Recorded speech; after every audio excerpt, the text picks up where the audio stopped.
자, 오늘은 사도행전 17장 16절에서 34절 말씀에서 종교에서 신앙의 삶으로라는 제목으로 말씀을 나눌게요. 자, 여러분 보면요, 두 개의 선이 있어요. 두 선이 나란히 쭉 뻗어나가고 있다고 한다면요, 평행을 유지할 때 서로 마주보거나 마주보면서 계속해서 뻗어나갈 것입니다. 근데요, 전사님이 잠깐 짝 해가지고 각도를 좀 틀었어요. 자, 1도의 각도가 기울어졌다고 한번 해봅시다. 1도의 각도가 기울어졌어요. 그러면요, 파란 선은요, 언젠가 밑에 있는 빨간 선과 교차하게 될 것입니다. 교차라는 단어 알죠? 만난다. 근데 초록색 선은요, 점점 빨간 선과 밑에 있는 빨간 선과 점점 멀어질 거예요. 자, 작은 1도가요, 전혀 다른 결과를 만들어냅니다. 작은 차이가요, 우리가 생각하지도 못한 전혀 다른 큰 결과를 만들어낸단 말이에요. 자, 수학 문제를 예를 들어 볼게요. 우리가 수학 문제를 풀면요, 숫자 1의 차이가 정답과 점점 멀어진다는 사실을 알 수 있어요. 숫자 1의 차이. 나는 숫자 1 정도의 차이밖에 없었는데 정답과는 전혀 다른 방향으로 가는 것을 우리가 보게 됩니다. 그래서 수학 문제를 풀 때 그래서 신중하고도 빨리 풀어야 하는 것 같아요. 작은 차이가 커다란 차이를 만들어내기 때문이죠.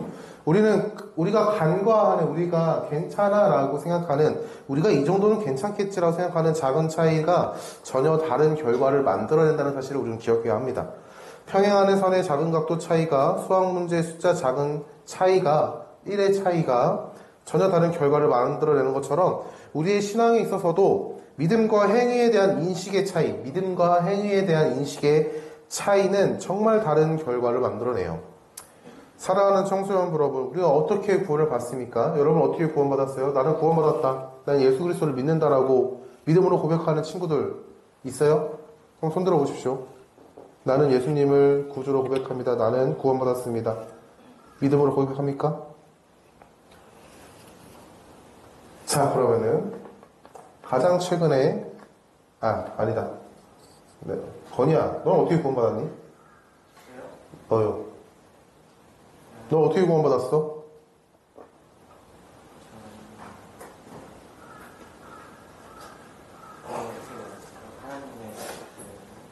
응? 확실해? 아, 그래? 맞아요. 여러분, 맞아요. 은혜로 구원받았어요. 왜 이렇게 자신감이 없지? 우리는요, 은혜로 구원받았습니다. 은혜로. 부정할 수 없는 사실이에요. 우리가 뭐가 잘났기 때문에, 내가 뭔가를 했기 때문에, 내가 모태신앙이기 때문에, 부모님이 교회를 다니기 때문에, 부모님이 신학자고 목사님이고 뭐든 간에 다 필요 없어요. 우리는요, 은혜로 구원받은 것입니다. 성도는요, 예수 그리스도의 은혜로 구원받은 존재예요.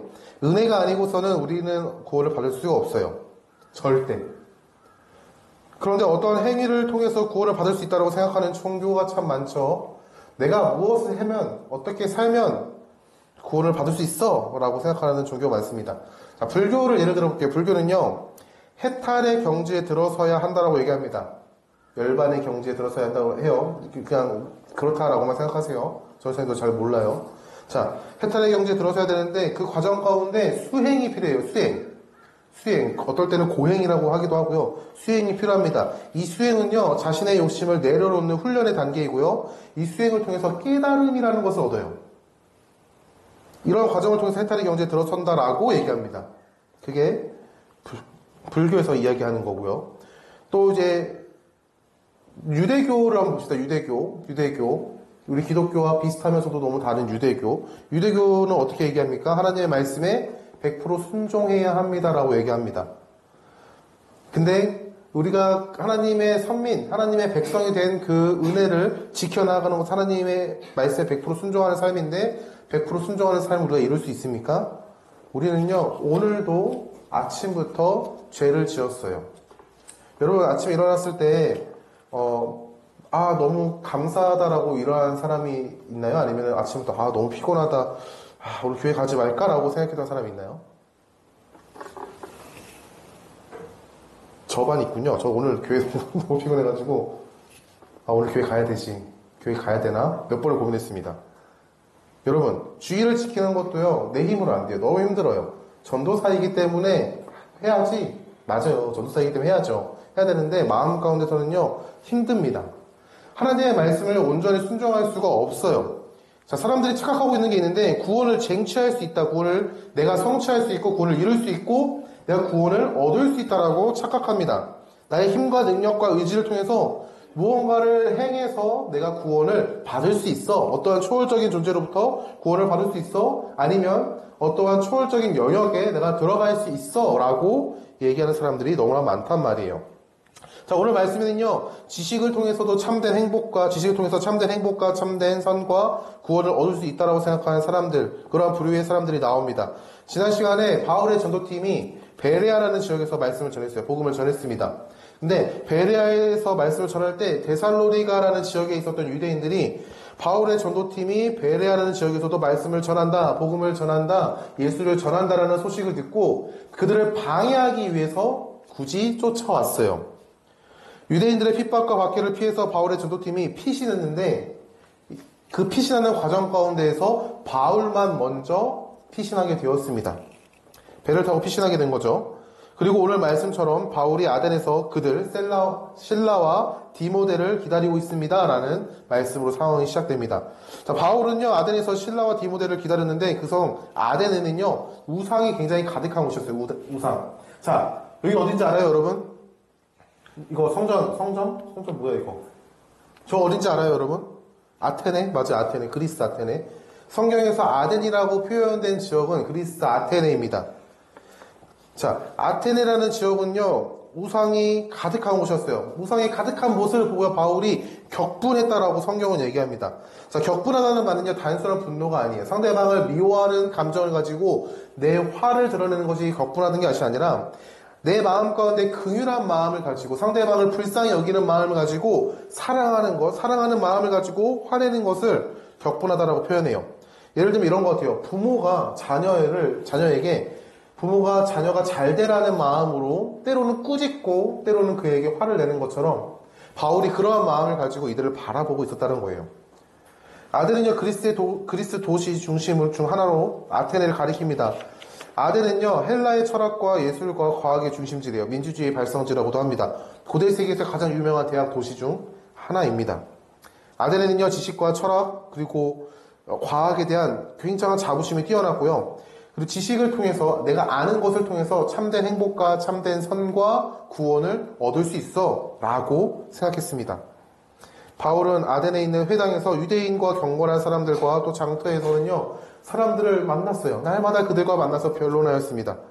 어떤 에피크로스와 스토아 철학자들은요 바울과 논쟁할 때 바울이 전하는 복음, 예수 그리스도 부활에 대한 이야기를 이해할 수 없으니까 그가 도대체 무슨 말을 하는가 라고 질문하기도 했고, 어떤 사람은 저 바울이 이방신을 전하는구나, 우리와 다른 그들이 살고 있는 이방의 신을 우리에게 전하는구나 라고 이해했습니다.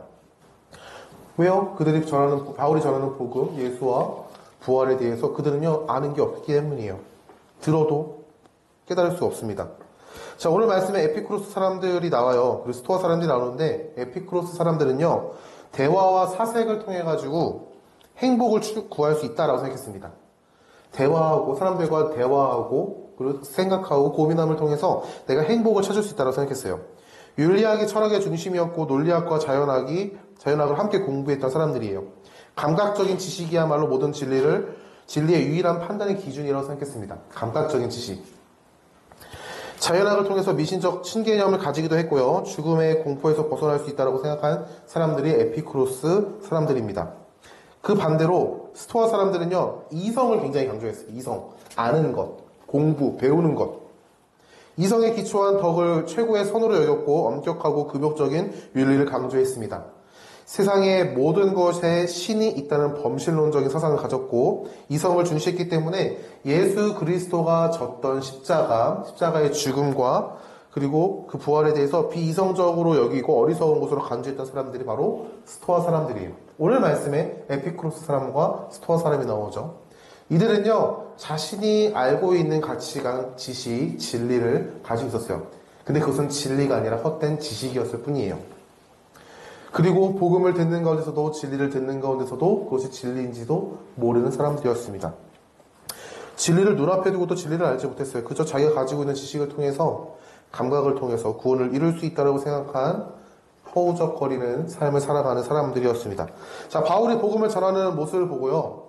아레오바고라는 법정이 있습니다. 아레오바고라는 법정. 아레오바고 언덕이라고도 하는데 그곳에서 사람들을 보내어가지고 바울을 데려오게 했습니다. 그 이유가 뭐냐면은 바울이 전하는 그 가르침이 도대체 어떤 가르침인가에 대해서 알고자 했어요. 자, 아레오바고라는 곳은요, 아테네의 풍습과 도덕과 교육을 권장하고 새로운 종교나 철학이 만약에 외부에서 들어오게 되면요, 그것을 통제하고 검증하는 기관 같은 곳입니다. 감독 기관 같은 곳이에요. 그렇기 때문에 바울이 전하는 복음이 도대체 무엇을 의미하는지 점검하고자 바울을 불렀죠. 그리고 그에게 묻습니다. 사도행전 17장 21절 말씀. 바울에게 너가 전하는 것이 뭐냐라고 했을 때 바울이 이렇게 답해요. 21절 말씀에 모든 아덴 사람과 거기서 나그네 된 외국인들이 가장 새로운 것을 말하고 듣는 것 이외에는 달리 시간을 쓰지 않는다라고 얘기합니다. 그러니까 바울이 아덴 사람들을 보니까 얘네들은 새로운 것을 말하고 듣는 것을 굉장히 좋아해요. 그러니까 지식에 대한 우상을 갖고 있어요. 내가 많이 알고 깊게 알고 다른 사람과 차별적으로 아는 것에 대해서 자부심을 가졌던 사람들이고요. 그리고 이것에 내 모든 시간을 내 평생의 삶을 투자하며 살았던 사람들이다라고 이야기합니다. 그리고 그 지식을 통해서 구원을 이룰 수 있을 거야 라고 착각했던 사람들이죠. 아레오바고라고 불려진 그 지역 가운데 바울이 사람들 앞에서 복음을 전해요. 22절, 23절 말씀에 이렇게 얘기합니다. 바울이 아레오바고 가운데 서서 말하되 아덴 사람들아 너희를 보니 범사에 종교심이 많도다. 내가 두루다니며 너희가 원하는 것들을 보다가 알지 못하는 신에게라고 새긴 단도 보았으니 그런즉 너희가 알지 못하고 위하는 그것을 내가 너희에게 알게 하리라 라고 얘기합니다. 자, 바울은 아레오바고 사람들이 종교심이 많았다라는 것을 깨달았어요. 그러나 이러한 종교심은요, 자기의 유익과 만족만을 위한 것이었습니다. 죄송하지만 에어컨 좀 꺼줄 수 있겠습니까? 네, 더워서 잠깐 켰는데 너무 춥네요. 자, 23절에 아덴 사람들이 너희가 예배하는 대상들을 살펴보는데 알지 못하는 신에게까지도 제단을 쌓고 예배를 드리는 것을 내가 보았다라고 바울은 얘기해요. 자, 아덴 사람들은요, 그저 수많은 신들을 예배했어요. 여러분, 올림푸스 알아요? 올림푸스, 그리스 로마 신화 이런 거 알아요? 제우스, 포세이돈 이런 거 알아요? 여러분, 그런 거 모르나? 전사님 때 엄청 읽었는데, 그 책을. 만화책이 있어가지고. 자, 정말 많은 신들이 있습니다. 주축이 되는 12신 외에도요, 정말 다양한 신이 있어요. 화로의 신도 있고요, 가정의 신도 있고요, 다양한 신들이 있습니다. 그런 신들이 있는데, 만약에 아덴에 있는 사람이 한 명의 신에게 예배를 제사를 드렸어요. 근데 예를 들면은 그 신이 전쟁을 주관하는 신이야. 응?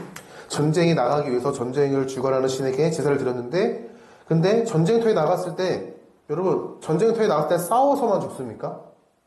질병에 걸려서 죽기도 하고요. 예상치도 못한 자연재해 때문에 죽기도 하죠. 그렇기 때문에 이 아덴 사람들은요, 전쟁을 담당하는 신에게 제사를 드렸지만, 내가 예배드리지 못한 영역, 전쟁과 싸우는 승리를 위해서 제사를 드렸지만, 내가 예상치 못한 영역, 예를 들면 자연재해를 관리하는 신, 질병을 관리하는 신, 전쟁할 때는 돈도 많이 필요합니다. 물자를 관리하는 신, 이러한 신들에게 내가 알지 못하는 신, 내가 생각하지도 못하고 여기지도 못했던 그 영역을 담당하는 그 신에게도 제사를 지냈습니다. 그냥 이러한 분야별로요, 내가 혹시나 빠진 것은 없을까라고 고민하면서 알지 못하는 신에게라도 제사를 지냈어요. 그러한 사람들이 바로 아덴 사람이었어요. 아덴에 있었던 사람들은요, 어떠한 사고가 날까봐, 불행이 찾아올까봐, 전쟁뿐만이 아니죠. 혹시나 자녀가 잘못될까봐, 질병이 생길까봐, 내가 가지고 있는 명예와 권력이 실추될까봐, 이러한 세상의 욕심을 가지고 그저 알지 못하는 신에게도 제단을 쌓고 예배를 드렸던 것이에요. 그 알지 못하는 신에 대해서 오늘 바울이 너희가 알지 못하는 신에게도 제사를 드리잖아. 내가 그 신이 누군지 너희가 알려줄게 라고 아레오바고에 있는 사람들에게 얘기합니다. 그리고 그들에게 복음을 전해요. 바울이 전한 복음의 내용은요, 3가지예요. 첫 번째는요, 참된 신은 오직 하나님 한 분이다 라는 사실입니다. 참된 신은 오직 하나님 한 분이다 라는 사실이에요. 24절 말씀에 우주와 그 가운데 있는 만물을 지으신 하나님께서 라고 얘기합니다. 오늘 말씀에 24절 말씀에 우주와 그 가운데 있는 만물을 지으신 하나님께서라고 얘기해요. 하나님을요, 창조주로 고백하는 겁니다. 하나님이 지으신 하나님이 세상을 지으신 창조하신 분, 창조주라는 사실을 고백과 그리고 그분이 세상의 주인 되신다는 사실들을 고백하고 있어요. 그리고 하나님은 사람의 손으로 지으신 성전에 계시지 않는 분이다라고 얘기합니다. 그리고 그분이 무언가가 부족한 것처럼 사람의 손으로 섬김을 받는 것을 원하시는 분이 아니다라고 얘기하고 있어요.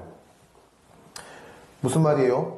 그리스에 있었던 아덴에 있었던 사람들은요, 일정 기간만 되면요, 그들에게 신들에게 나아가서 제사를 드렸습니다. 자신의 생사화복을 위해서, 잘됨을 위해서, 자신의 가족과 명예와 권력과, 그리고 예를 들면 또 전쟁 나가죠. 전쟁 나가면 전쟁에 나가서 이기기 위해서. 그런데 하나님은요, 그런 제단을 받지 않는 분이시래요. 그리고 만민에게 생명과 호흡과 만물을 친히 주시는 분이다라고 선포합니다. 이것은요, 아덴 사람들에게 생각하고 있었던 신에 대한 관점을요, 완전 뒤집는 거예요. 아덴 사람들은 자기가 무언가를 해야만이 신이라는 존재가 복을 준다고 생각했어요. 예를 들면은, 내가, 길거리에 있는 가난한 사람들을 열심히 도우면, 신이 나의 선행을 보고 나에게 복을 준다라고 생각한 거예요. 내가 신에게 제사를 잘 드리고, 신전을 관리하는 사람들을 잘 섬기면, 신이 나의 선행을 보고, 나에게 복을 준다라고 생각한 게 아덴 사람들이 가지고 있었던 신에 대한 관념입니다. 근데 그것을 무너뜨려요. 그러하게 이들은 알지 못하는 신에게까지 제단을 쌓아서 제사를 드렸죠. 그러나 하나님은요, 모든 사람에게 생명과 호흡과 만물을 친히 주시는 분, 사람들에게 은혜를 베푸시는 분이다라고 바울은 선포합니다. 두 번째로는요, 하나님께서 세상의 주관자가 되신다라고 선포합니다. 인류의 역사 가운데 함께 하시는 분이다라고 선포하는 거예요. 26절 말씀에 인류의 모든 족속을 한 혈통으로 만드사 온 땅에 살게 하시고 그들의 연대를 정하시며 거주의 경계를 한정하셨으니라고 얘기합니다. 하나님께서 바울이 고백하는 하나님이라는 존재는 유대인들에게만 구속되는 신이 아니다라는 거예요. 유대인의 신으로만 있는 분이 아니고 세상의 창조주고 세상을 주관하시는, 세상에 운행하시는 분이다라고 얘기합니다. 27절 말씀에 하나님은 사람들이 세상의 창조물을 통해서 하나님의 존재를 인식하게 하셨다라고 얘기합니다. 너희들이 고백하는 세상의 모든 만물들을 통해서 하나님의 속성, 하나님의 모습들을 바라볼 수 있다, 하나님의 존재를 깨달을 수 있다라고 얘기해 주는 거예요. 그러면서 바울은요, 아덴 사람들에게 너희들이 잘 아는 그 시인이 했던 말을 인용하면서 우리는 하나님 안에서 살고 움직이는 존재입니다라고 말합니다. 세 번째는요, 예수님을 믿어서 회개해야 한다는 사실들을 선포하고 있어요. 바울을 따라서 하나님의 자녀인 우리는 하나님을 금이나 은이나 돌에나 사람의 기술과 고안으로 새긴 것들과 같이 여겨서는 절대 안 됩니다라고 얘기합니다. 우상을 만들어가지고 이게 신이 이곳 가운데 있어라고 얘기하면 안 된다는 거예요. 그분은요, 세상을 주관하시는, 세상을 창조하시는 분이기 때문에 우상을 만드는 것을 하나님께서 금하셨어요. 십계명에 보면 우상을 만들지 말라고 말씀하시죠. 하나님의 말씀에 대한 불순종이기 때문에 이것을 하면 안 된다라고 얘기해요. 그리고 바울은 아덴 사람들이 너희가 이전에는 알지 못하는 그 신, 하나님에 대해서 알지 못했으니까 하나님께서는 너희를 간과하신 거야. 너희를 기다려주신 거야. 근데 이제 너희는 내가 전하는 복음, 예수 그리스도의 복음, 하나님 어떠한 분인지 너희가 들었으니 이제 너희는 회개해야 한다라고 얘기합니다. 그 이유는요, 정하신 사람, 예수님으로 하여금 천하를 공의로 심판하실 날을 하나님이 작정하셨다라고 얘기해요. 그리고 예수님이 죽은 자 가운데서 다시 살리신 것으로 모든 사람에게 믿음 만한 증거를 주셨다라고도 바울은 선포합니다. 그러기 때문에 복음을 들은 아덴 사람들에게 요구하는 것이 뭐예요? 예수님이 다시 오시는 그날 심판의 때가 다가올 것인데 너희가 그 심판에서 구원받기 위해서는 예수 그리스도를 믿어 회개함으로 돌아와야 한다라는 사실들을 얘기하고 있습니다. 바울은 이 세 가지의 말씀을 선포했어요. 자, 바울은요, 철학을 통해서 자유를 통해서 죽음으로부터 벗어날 수 있다, 구원받을 수 있다, 자유를 찾을 수 있다, 참된 행복을 누릴 수 있다라고 생각했었던 아덴 사람들에게 진짜 참된 자유와 참된 영생과 평화와 행복과 기쁨이 그런 것으로부터 오는 것이 아니라 복음으로부터 온다라는 사실들을 선포했습니다. 자, 바울이 전한 복음을 듣고 사람들의 반응이 세 가지였어요. 하나는요, 죽은 자의 부활을 듣고 바울을 조롱했습니다. 여러분, 나는 부활을 믿는다는 사람 있어요? 여러분, 부활 믿어요? 예수님이 부활하셨다는 사실을 믿습니까? 난 부활을 못 믿겠다. 예수님이 누군지는 알겠는데 부활을 못 믿겠다는 사람 있어요? 여러분, 세상 사람들한테 나가서 여러분, 예수님이 부활하셨습니다. 여러분, 예수님이 죽은 가운데서 이기시고 부활하셨어요 라고 한번 얘기해 보세요. 그러면요, 다양한 반응들이 올 거예요. 여러분을 조롱할 겁니다. 오늘 바울을 조롱했었던 사람들처럼 죽은 자의 부활을 듣고요, 바울을 향해서 손가락질할 거예요. 부활의 존재를 믿지 않는 이성적인 사람들은요, 바울의 말을 듣고 조롱했습니다. 또 어떤 사람들은요, 바울이 전한 복음을 듣고요, 생각했어요. 분석했어요. 분별했어요. 판단했어요. 그 말이 도대체 뭔가 귀 기울였고요. 자기가 가지고 있었던, 지금까지 갖고 있었던 가치관들을 가지고 판단했습니다. 그렇기 때문에 바울에게 다시 그 말을 듣겠다라고 말했던 것이죠. 또 마지막으로 어떤 사람들은요, 믿음으로 반응했습니다. 오늘 말씀 33, 34절 말씀이에요. 읽어줄게요. 이에 바울이 그들 가운데서 떠나매 몇 사람이 그를 가까이 하여 믿으니 그 중에 아레오바고 관리 디오누시오와 다말이라 하는 여자와 또 다른 사람들도 있었더라. 자, 여러분, 몇 사람들은요, 복음을 듣고 믿었습니다. 예수 그리스도의 복음, 바울이 전한 복음을 듣고요, 믿었어요. 복음에 대해서는요, 다양한 반응들이 있습니다. 오늘 말씀처럼 조롱하기도 하고 부정하기도 하고 비난하기도 합니다. 어떤 이들은요, 자기가 가지고 있는 지식과 가치관을 가지고 합리성을 따져요. 그런데 어떤 사람들은요, 복음을 듣고 믿어 회개합니다. 복음에 대한 믿음은요, 회개를 드러내요. 회개란 어긋났던 자리 가운데로 다시 돌아오는 것. 내가 어긋났던 자리 가운데 있음을 깨닫고 다시 하나님에게로 돌아오는 것을 말합니다. 아레오바고 관리 디오누시오와 다말이라고 하는 여자와 또 다른 몇몇 사람들은요, 복음을 듣고 복음을 받아들였어요. 믿었어요. 그리고 자기가 가지고 있었던 종교심을 버리고 하나님에게로 돌아왔습니다. 자, 사랑하는 청소년 여러분, 기억했으면 좋겠어요. 기독교는요, 종교가 아니에요. 이게 무슨 말이 하겠죠? 종교란을 쓸 때 난 기독교라고 적는데 기독교가 종교가 아니라고. 자, 기독교는 종교가 아닙니다. 종교는요, 어떠한 행위를 통해서 내가 구원받을 수 있다. 어떠한 초월적인 영역에 들어갈 수 있다. 내가 어떠한 초월적인 존재로부터 선택을 받는다라고 생각하는 것들이에요. 근데 기독교는요, 어떠한 행위로 구원을 이룰 수 없습니다라고 얘기합니다. 기독교가 얘기하는 것은요, 너희가 인간이 하나님의 세우신 기준에 너희들의 삶의 모습, 너희들의 행함으로 도달할 수 없다라는 것들을 깨닫게 해요. 하나님의 기준은요, 너무나 높아요, 여러분. 평생의 삶에서 한 번도 죄를 지으면 안 됩니다. 예수님께서는요, 행위로 짓는 죄를요, 마음으로 짓는 죄까지도 하면 안 된다라고 얘기하셨어요. 내가 상대방의 물건을 훔치진 않았어요. 근데 내 마음 가운데, 저것을 훔치고 싶다라는 마음의 결단만으로도 너는 그것을 훔쳤다라고 얘기합니다. 친구를 향해서 욕하는 것도요, 예수님은요, 그것도 살인행위다라고 얘기하고 있어요. 자, 하나님께서 세우신 기준은요, 너무 높아요. 사람들이 어떠한 행위로 구원을 받을 수 없음을, 구원을 이룰 수 없음을 하나님은 아셨습니다. 그렇기 때문에 직접 구원을 이루고자 이 땅에 오셨어요. 우리가 이룰 수 없는 구원을 하나님께서 이루고자 직접 이 땅에 오셨어요. 인간의 몸을 입고 말이죠. 우리가 이루어야 하는 구원, 의를 이룰 수 없으니까 하나님께서 예수님께서는요, 사람이 되셔서, 하나님이신 예수님이 사람이 되셔서 이 땅에 오셔서 하나님의 말씀에 순종하심으로 모든 것을 이루심으로 우리가 이루어야 하는 하나님 앞에서의 의로움을요, 예수님께서 이루셨어요.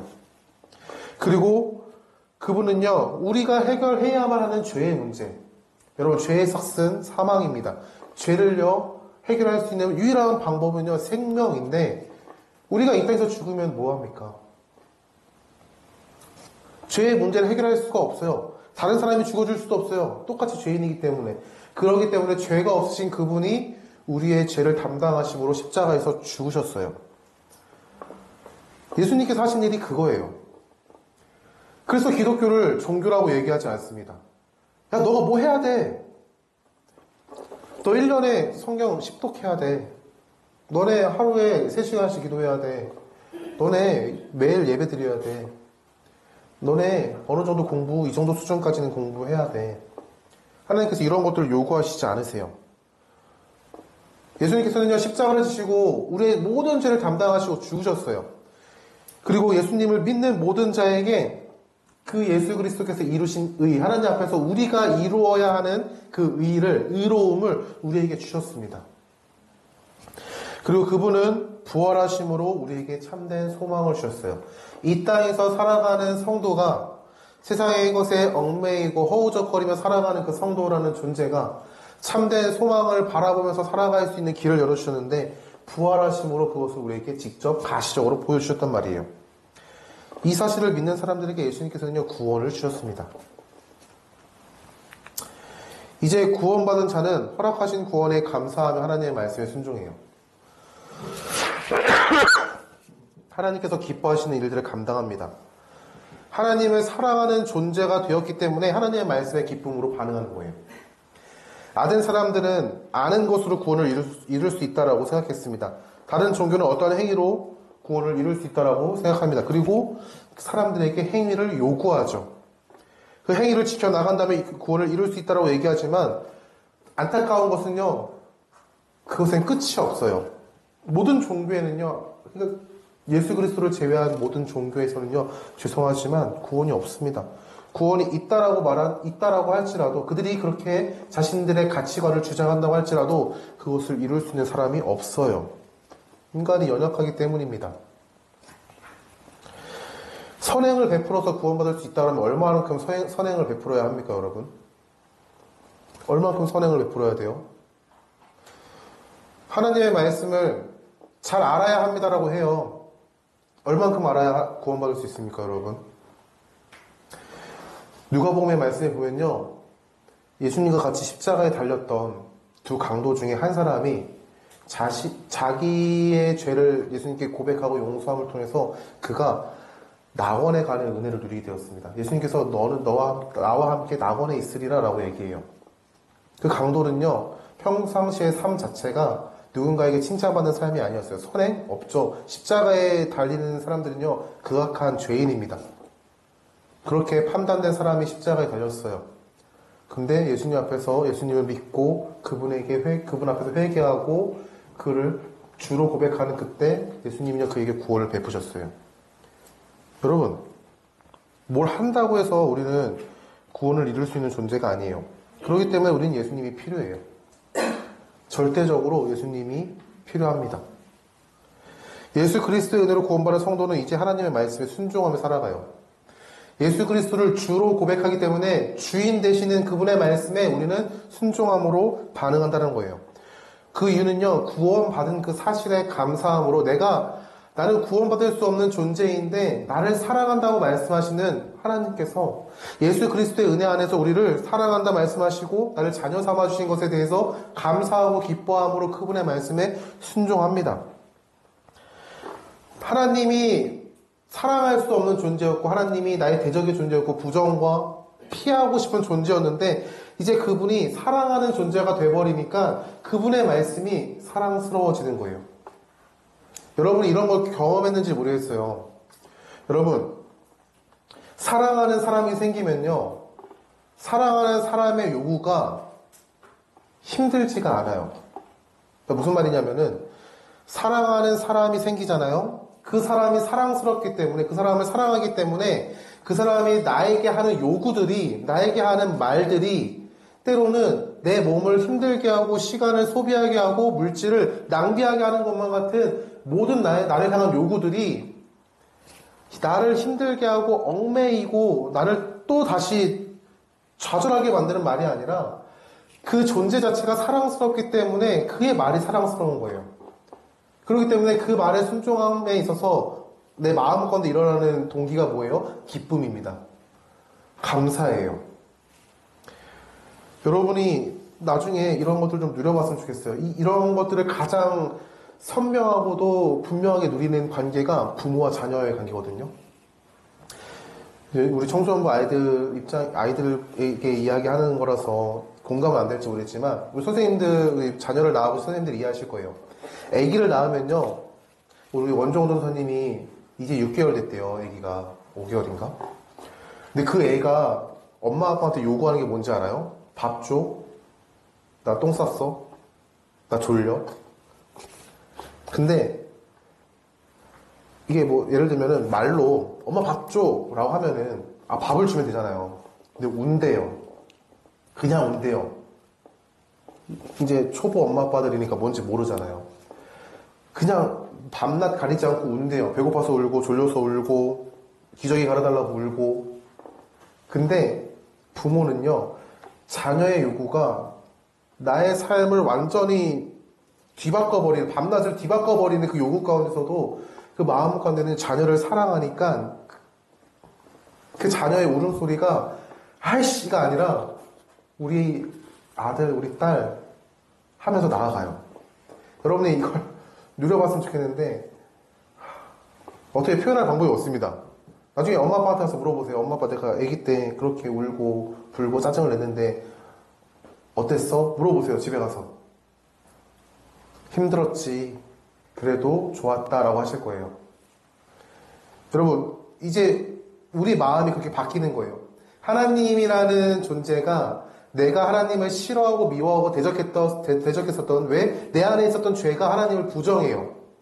그 부정하였던 존재가 이제 사랑스러운 존재로 바뀌어버리니까 내 마음 가운데서는 하나님의 말씀이 사랑스러워집니다. 그리고 그 말씀을 순종하는 것에 있어가지고 과정은 힘들고 어려울지라도 기뻐하고 감사함으로 나아가요. 이게 성도에게 주어진 은혜입니다. 예수님께서는요, 우리에게 성령님을 보내주실 거라고 약속하셨어요. 성령님께서 오셔서 하신 일이 뭐예요? 하나님을 향한 대적하는 그 마음, 굳어버린 마음을요, 부드러운 마음, 하나님을 사랑하는 마음으로 바꿔버리세요. 그리고 하나님을 마음과 뜻과 힘으로 사랑하라고 말씀하셨던 그 말씀의 계명을요, 지키는 것이 단순하게 이렇게 말씀하셨어가 아니라 내 삶에 이루어진 하나님의 말씀이 된다는 거예요. 사랑하는 성도 여러분, 그렇다면 여러분이 한번 고민해 봤으면 좋겠어요. 여러분은 종교에 빠져 살아가는 삶을 살아가고 있습니까? 아니면 하나님을 사랑하고 그리스도 안에서 살아가는 삶을 살아가고 있습니까?